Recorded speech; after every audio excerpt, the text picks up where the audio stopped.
Hi, everyone. I am April Sharice. I'm happy to welcome you all back to Books Are the New Rich.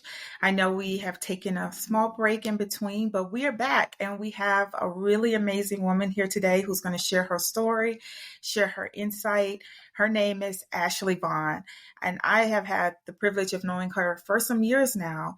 She published a book called Unbreakable. It is an impactful story that I'm hoping every one of you guys will pick up and have a chance to read over. It's available everywhere. So any book retailer that's your favorite, you choose it, find Unbreakable by Ashley Vaughn, read it, and then come back and let us know what your thoughts are and if you share anything that you've read that can be applied into your real life. So Ashley, thank you so much for joining me today. It's been a moment since we saw each other, but before I just go on and on, I'll allow you to share with all of the listeners and viewers a little bit about yourself. Okay, well, as she mentioned, I'm Ashley Vaughn, and I am the author of Unbreakable. A little bit about myself is that I'm a Louisiana native. Unbreakable is a collection of poetry that I wrote based off of experiences, triumphs, and tragedies. And I feel that the compilation of poetry is something that can reach everyone. Nice, nice, nice. I love poetry. I'm probably not the best writer of poetry, but I love reading it and how different types of poetry can really speak to the soul. Is there anything that you could say about your style of poetry or your style of writing? Well, being a kid who grew up in hip hop, most of my poetry can be translated into spoken word. I like to play with alliteration, satire, metaphors. So you can get a lot of that in my writing. And I also use a little prose style as well. So if you are a true lover of poetry of all styles, you'll find something in there that you can resonate with. Awesome. Awesome. Awesome. So we're going to jump right into it and let listeners know a little bit more about your book. I mentioned it's called Unbreakable. It's a very strong title right off the bat for your first book. So can you share with us what kind of inspired you to write it? Well, I've always been a writer. I think I was first published when I was probably about 14, 13, or something of that nature. Writing has always been something that I've gravitated to. Mm, So Unbreakable is actually a compilation of things that I've just written throughout my life. nice. Firsthand experiences, some of them are vicarious experiences, some of them are just about the milieu and what's actually happening in today's world. So, Yeah. as a true artist, I take whatever I experience and I create something with it. So it's a little bit of past, present, and future Mhm. life experiences. Anything that you're pulling from other people's life experiences, or is it generally just all your life experiences? There are certain chapters. I guess you could say like the politics chapters, definitely things that I've seen within the world. But the Oh yeah. the resounding voice of the book is mainly of resilience. I actually started writing this book and I paused due to great tragedy. And you and I had already discussed the name Unbreakable before the tragedy. But Yeah. after writing the book, I came back with a few new excerpts and poems, and the title Unbreakable seemed to take on a new meaning. And it became something more of like a testimony and something that's almost prophetic, as some of the poems were kind of setting me up for a new path and journey that I did not even know I would be partaking on. So is there a message that you want readers to take from Unbreakable? Or if there was a central message, what would you want them to walk away with the most? For me, I just kind of wanted this book to be sort of a light in the dark for those who are on a journey that seems to not be something that they can see the end of. Oh yeah. Unbreakable is something for people who may not feel heard, they may feel marginalized, or they may be in a rough patch of their life that just doesn't Yeah. make sense. So I want it to be something that resonates with people to awaken that fighter within themselves to kind of push through those tough areas until you get to something that's a little bit more harmonious for your spirit. Yeah. Yeah. Got it. That's Mhm. awesome. It's amazing. I'm really excited. I can't wait to get the feedback from people who may go pick it up today. Even if it's an ebook, guys, go get the book. Okay, it's really good. So let us know a little bit about your writing process for Unbreakable. Like how long did it take you to? I know you Oh, say over the course of some time, but yeah, let us in on what that was like. oh boy, some of those poems were written high school, college, at every Oh yeah, phase of my life, I've always been writing. So I just pulled from a collection of things that I've already had, and some were echoing of the new journey that I was on. So you'll get a little bit of who I am, who I grew to be, and what the resilience brought me out at the end to be. nice, nice. Mhm.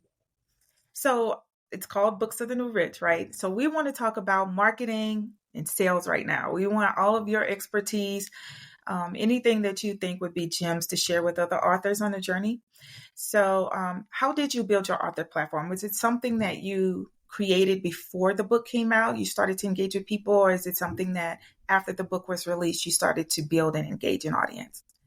Well, initially, I began to engage, and it was more of a strategic approach of working in sales before just kind of selling a product. But after going through my journey and experiencing resilience and different things, I actually wanted to transition my marketing into reaching people who actually would benefit from reading some material of this nature. So it became more intentional. And most of my sales, I want to reach a genuine audience. I want to Cool. put out a product that could be useful for some people who may need to have a word of encouragement to Yeah, fight through. nice. I use social media platforms. I'm on Instagram, the Unbreakable Poet.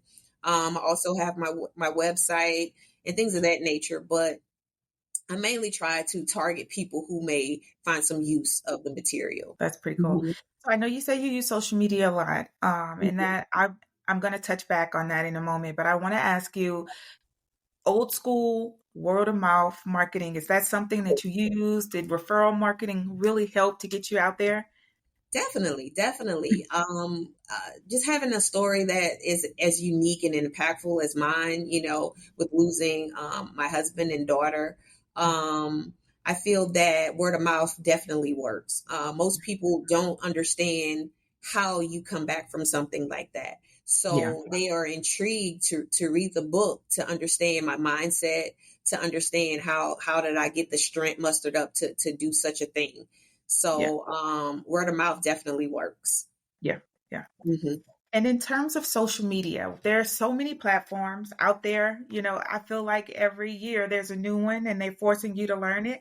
But which one do you think you saw the most benefit from? Was it Facebook, Instagram? Are you doing TikToks? Like, Say I use them all interchangeably. I okay. see on Instagram there's more people looking for you, but on Facebook, just from being on there for so long, you can reach a lot of people as far as the material or when the book's coming out. So I would say use as many as you Yeah. can. Hmm. So, do you have any TikTok videos yet? TikTok, I don't Yeah. do TikTok. Okay. Okay. I don't feel bad. I I haven't done a one. I feel bad. I feel a little late to the game, but you know what? The year's not out.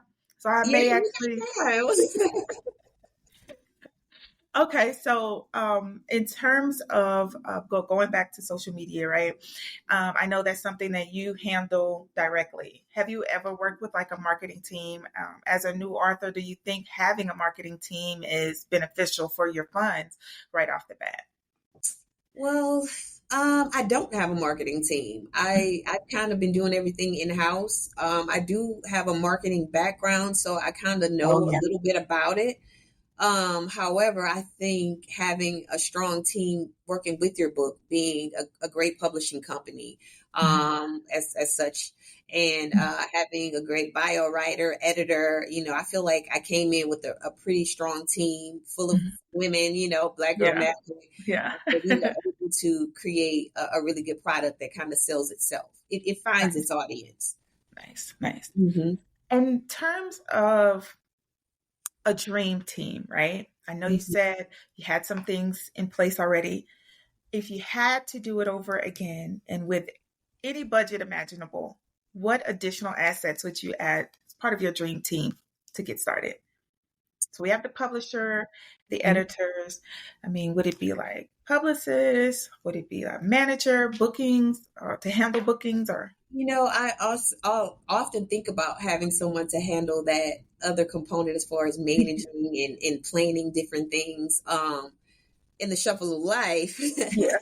I don't really have as much time as I would like to just kind of sit down and push the product. Yeah. Um, no fault of my own, but it's just, with kids and Yeah. work and everything, you just kind of don't have time to juggle as many things. So having someone to constantly be focused on that would be great. I would probably also add maybe some media component to the book as well, either like photographs or something of that nature, Yeah. art or something. If I did it all again, I'd probably do that. Nice, nice. And I know this is something that might be far-fetched. One quick question.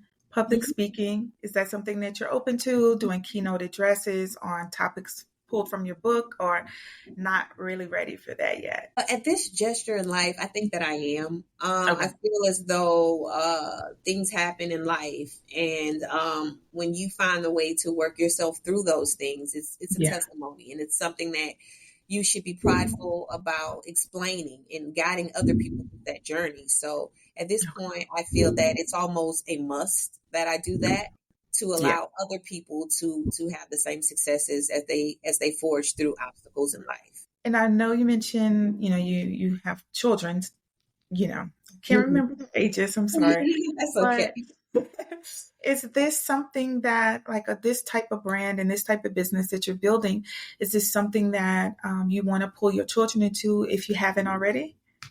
Well, definitely. I actually have been talking with my daughter about doing somewhat of a children line of books about young Black girls who overcome, and packaging it in a way that it improves self-esteem and awareness. Yeah. So we've been actually thinking about doing something of that nature. That's pretty cool. That's pretty cool. Because I always feel that, we talk about creating generational wealth, but then on the flip side of that is we can create the wealth, but do the children really know how to run the business or how to be enterprising individuals? And so I just thought I'd ask, if that's something that you want to pour into your children as well. So that's really cool. Definitely. Cool. All right. So what would you say has been the biggest lesson learned as a new author and on this whole publishing journey? Well, as a new author, I've learned that even in the darkest hours, there's a story or a lesson to be learned. So even when you feel like you've hit rock bottom, there's something that you can take out of that situation. Yeah. So I've learned that when you feel that you have nothing to say, that's when you have the most to say. You just kind of have to be introspective about your feelings and channel them into something positive. Yeah. I feel that. I definitely feel that, especially in the world today where almost every turn there's something negative or there's something depressing that's happening in our real life and our real world. I'm glad you said that always find something. And even in your darkest moment, when you think you have nothing, that's when you truly do have something to say. Definitely. Throughout your journey, especially with the book and some of the things that you mentioned earlier that you experienced, have you created a path forward to help other people dealing with grief, or to help other people who just have been met with unexpected tragedy? Well, in going through grief, I found a great deal of satisfaction with doing things within the community or helping out, improving people's conditions, even through my occupation. But I feel as though you kind of take on a new title when you go through certain things. So it's almost as if you're appointed to do something when you may not even know it yet. So you have to walk in the fullness of that vision. So I have been working with people and helping them to improve their conditions, whether it's in their living conditions or just finding counseling and things for other people. That's just within my occupation. But I have been working to create a nonprofit organization that will be something that I use as a vessel to help others. That would be pretty cool. Mm-hmm. Whatever your resources are, I want to make sure that we can list them below. Even if it's just an email where you can refer them to another place or to someone else. I want to make Mm-hmm. sure I have that because we are faced with varying types of grief, right? Not Mm-hmm. just tragedy, but life is hard sometimes for everybody. And it would be Mm-hmm. great to be able to have resources that people can pull from. Definitely. Yeah. So that's pretty cool. I heard you say a nonprofit is coming. So I'll save that for the end of the show and I'll circle back and ask you about that in a little bit more in details. But Mm-hmm. so we talk about what that journey has been like. Um, were there any unexpected challenges when it comes to publishing that you probably wish, like, hey, I wish I would have knew this beforehand? Any unexpected challenges? I would probably say just finding your audience. Okay. You may have people who know you, but who are not particularly where you are in your journey. So Yeah. it's hard for them to connect to what you're writing. So I would probably say that would be it. However, when you have a good product, even if they may not be the person for that, it can be passed on to someone who may find it useful. Yeah. Yeah. Mm-hmm. And so that is a big thing, right? Really knowing your audience. And I know we use that term, like know your audience, know who you're talking to a lot. And for those who may struggle with understanding marketing, can you just break it down? Like, how do I find out who my audience is outside of my family and friends? Because that's all I knew to start with, right? Started mine by getting the resounding voice of my book. Okay. After I put it all together and the final thoughts, I was like, okay, well, who would this be marketed to? Who would this message go to? Okay. And that's how I was able to find the age group that I was looking for and the gender, that I was searching for. So Yeah. it usually starts with you looking at the resounding voice and also some introspection of who you intended to write this to. Were you writing it to yourself? So then you would be marketing it to someone similar in nature. Yeah. Yeah. Mm-hmm.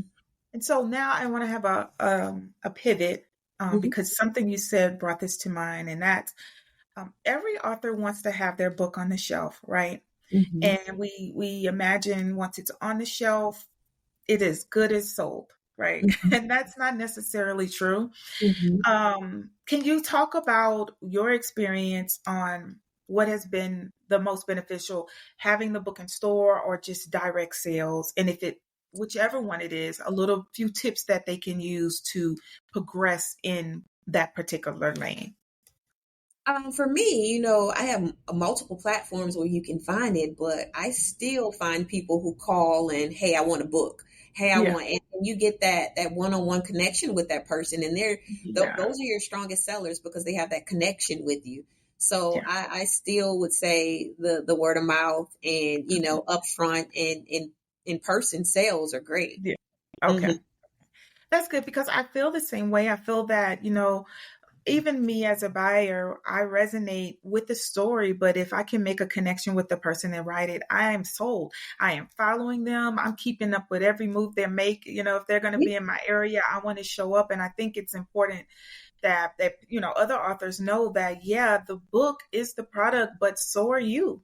Yeah, People are going to purchase because of that live connection or just feeling like they're just like me, so I'm glad you pointed that out because that is key to making yeah. sure when you're having direct sales, you really put yourself out there as a brand as well.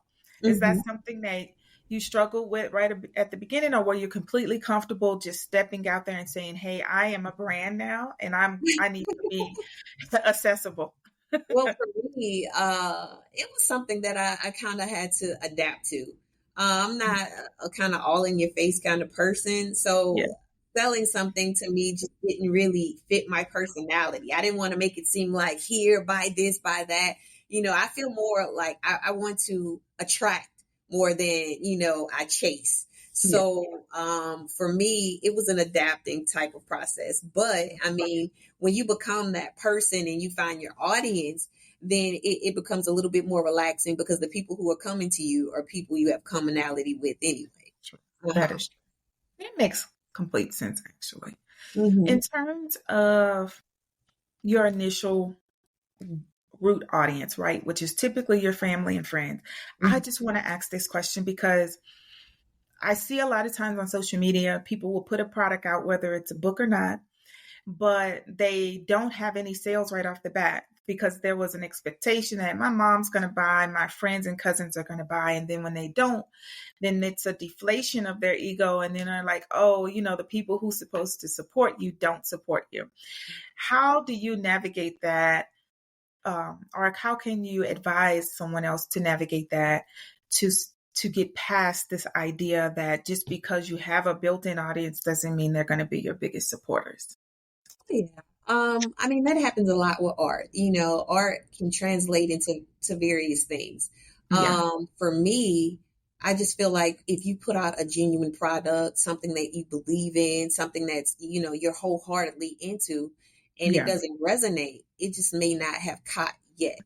Yeah. You have to give it time. You have to know that what you put out in is an extension, a genuine extension of yourself, and allow time for it to find its audience. I mean, there are great poets who became resounding poets after their death or after, some time have passed.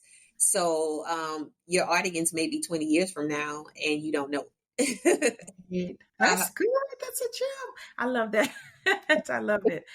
So in terms of future projects for you, what can we expect? What do you have coming down the pipeline?